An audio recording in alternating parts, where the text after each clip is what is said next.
ভাবে অংশীজনদেরকে সম্পৃক্ত না করে অধ্যাদেশ প্রণয়ন করেছে অনেক বেশিরভাগ ক্ষেত্রে। কোনো কোনো ক্ষেত্রে অধ্যাদেশ স্বল্প সময়ের জন্য লোক দেখানো ভাবে ওয়েবসাইটে প্রকাশ করা হয়েছে দায় কাটানোর জন্য।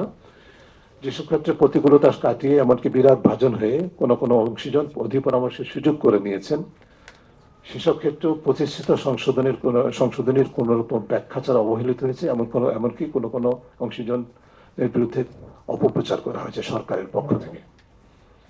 সরকার সার্বিকভাবে আইন প্রণয়ন ও জনস্বার্থ সংশ্লিষ্ট সিদ্ধান্ত গ্রহণের ক্ষেত্রে প্রত্যাশিত স্বচ্ছতা ও স্বপ্রণোদিত তথ্য প্রকাশের যে চর্চা, সেটির উদাহরণ সৃষ্টি করতে পারেননি।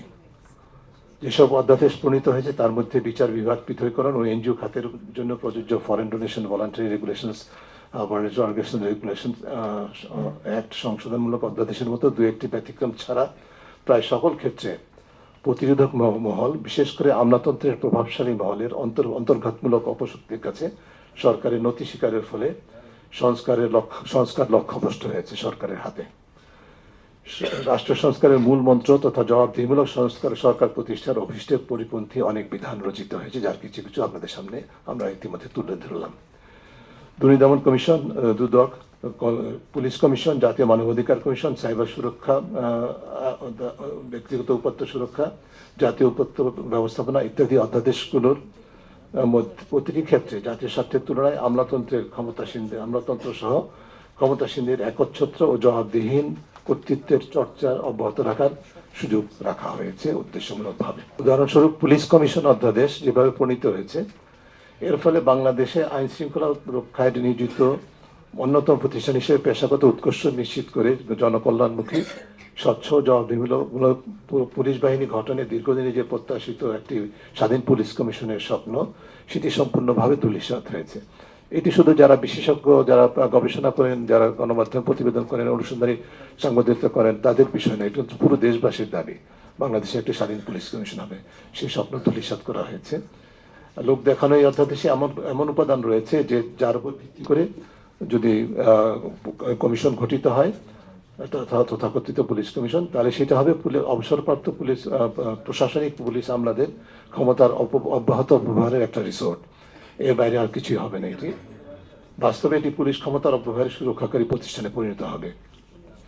জাতীয় মানবাধিকার কমিশন অধ্যাদেশটি একটি আন্তর্জাতিক মানের আইন হিসেবে পরিগণিত হতে পারত যদি এক্ষেত্রে, যেটা আমি আগে উল্লেখ করেছি, শেষ পর্যায়ে খসড়া প্রণয়ন প্রক্রিয়ায় যে সমস্ত জাতীয় ও আন্তর্জাতিক অংশীজনকে অংশগ্রহণের সুযোগ দেওয়া হয়েছিল বা সুযোগ করে নিয়েছিল, তাদের অন্ধকারে রেখে অন্তর্ঘাতী প্রক্রিয়ায় এতে এই অধ্যাদেশে আমলাতান্ত্রিক নিয়ন্ত্রণের একটা অপরিচিত সুযোগ সৃষ্টি করা হয়েছে। যেটা যদি না করা হতো তাহলে আইনটি সত্যিকার অর্থে একটা আন্তর্জাতিক মানসম্মত আইন হতো। এরকম বিশাল লস্ট অপরচুনিটি।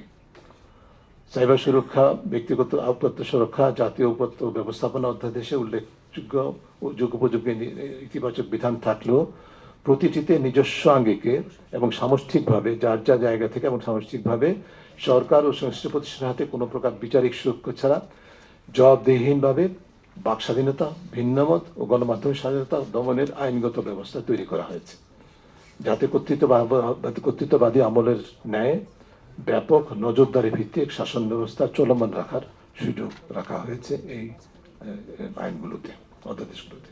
দুদক সংস্কার কমিশনের আশু করণীয় সুপারিশমালা সরকার বা দুদকের নিকট প্রত্যাশিত গুরুত্ব পায়নি। অন্যদিকে অন্য কোনো অংশীজনকে সম্পৃক্ত না করে দুদক ও সরকারি আমলাতন্ত্রের একচ্ছত্র কর্তৃত্বে দুদকের পরিপূর্ণ স্বাধীনতার পাশাপাশি জবাবদিহিতার জন্য সবচেয়ে গুরুত্বপূর্ণ কৌশলগত যে সুপারিশ ছিল, সেটিকে উদ্দেশ্যমূলকভাবে বাদ দেওয়া হয়েছে। যদিও প্রতিবেদন প্রকাশের পর এক্ষেত্রে দুদকের শীর্ষ কর্তৃপক্ষের কোনো দ্বিমত ছিল না, সেটা সরাসরি ভাবে আমাদেরকে বলা হয়েছে। তারা বলেছেন যে তারা হতবাক হয়েছেন কি কারণে, যে তাদের এই আমাদের যে দুদক সংস্কার কমিশনের যে প্রস্তাবনাগুলো ছিল, কোনোটির ক্ষেত্রে তাদের কোনো দ্বিমত ছিল না। প্রতিটি ক্ষেত্রে তাদের ঐক্যমত্য ছিল, কোনো দ্বিমত করতে পারেনি। সেই কারণে দুদকের শীর্ষ কর্তৃপক্ষ বলেছিলেন যে তারা একটু হতাশই হয়েছেন। অর্থাৎ এমনভাবে তারা এই প্রতিবেদনটিকে মেনে নিয়েছেন যে তাদের কোনো দ্বিমত থাকার কথা নাই, অথচ অত্যন্ত কৌশলগত সুপারিশগুলো উদ্দেশ্যমূলকভাবে বাতিল করা হয়েছে। যার মধ্যে অন্যতম, আমি যেটা বলতে চাই, রিপিট করব, সেটা হচ্ছে যে এবং সেই ক্ষেত্রে এই এই এই সুপারিশের ক্ষেত্রে সবগুলো রাজনৈতিক দলের উইদাউট এনি এক্সেপশন সবগুলো রাজনৈতিক দলের কোনো প্রকার রিজার্ভেশন ছাড়া একমত ঐকমত্য ছিল। অর্থাৎ দুদকের জন্য পর্যালোচনা কমিটি, পর্যালোচনা কমিটির এক দায়িত্ব ছিল দুদক যে কারণে অকার্যকর ছিল জন্মলগ্ন থেকে রাজনৈতিক প্রভাব এবং আমলাতান্ত্রিক প্রভাবের কারণে সেটার থেকে উত্তরণের জন্য অন্যতম হাতিয়ার হিসেবে দুদক যে কাজ কার্যক্রম পরিচালনা করে সেই সম্পর্কে 6 মাস পর পর একটি স্বাধীন কমিশন স্বাধীন বাছাই পর্যালোচনা কমিটি দুদকের সাথে আলোচনা সাপেক্ষে তাদের সাথে সম্মত প্রক্রিয়ায় সম্মত তথ্য সংগ্রহের মাধ্যমে দুদকের কার্যকরের বিশ্লেষণ করবে এবং গণশুনানি করবে। এই সুযোগটা রাখার জন্য একটা স্বাধীন বাছাই কমিটি পর্যালোচনা কমিটি প্রস্তাব করা হয়েছিল।